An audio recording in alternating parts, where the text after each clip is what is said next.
दोस्तों इन्वेस्टमेंट शुरू करने से पहले सबसे बड़ा कंफ्यूजन होता है कि म्यूचुअल फंड में इन्वेस्ट करें या फिर डायरेक्टली इक्विटी यानी किसी कंपनी के स्टॉक्स में डायरेक्टली इन्वेस्ट करें।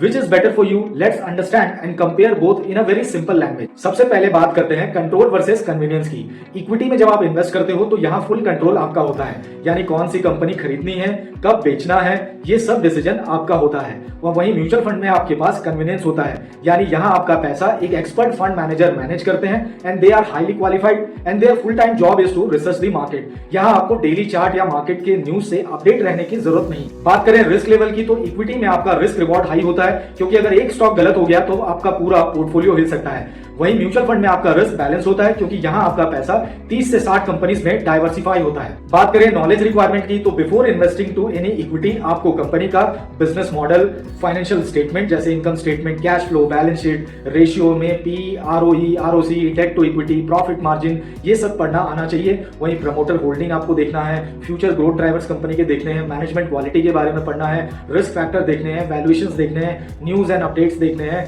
ट्रेंड एनालिसिस करना है जिसे हम टेक्निकल एनालिसिस भी कहते हैं। उसमें आपको प्राइस और कैंडल का बेसिक नॉलेज होना चाहिए, मूविंग एवरेजेस को यूज कैसे करते हैं एंड तमाम इंडिकेटर्स को यूज कैसे करते हैं ये आपको पता होना चाहिए, डिमांड एंड सप्लाई का यूज कैसे करते हैं ये भी आपको पता होना चाहिए। वहीं म्यूचुअल फंड में आपको सिर्फ फंड का track record, category and riskometer check करना होता है। फाइनली बात करते हैं कि कौन सा ऑप्शन इजी है। देखिए, अगर आप जॉब करते हो, बिजनेस करते हो और आपके पास टाइम नहीं है तो mutual fund is the best option. लेकिन अगर आपके पास टाइम है, मार्केट का नॉलेज है, आपके पास पेशेंस है तो इक्विटी प्लस म्यूचुअल फंड दोनों का कॉम्बो आप अपने पोर्टफोलियो में बना सकते हो। दोस्तों इन्वेस्टमेंट का सिंपल सा रूल है, जितना समझ हो उतना ही रिस्क लो।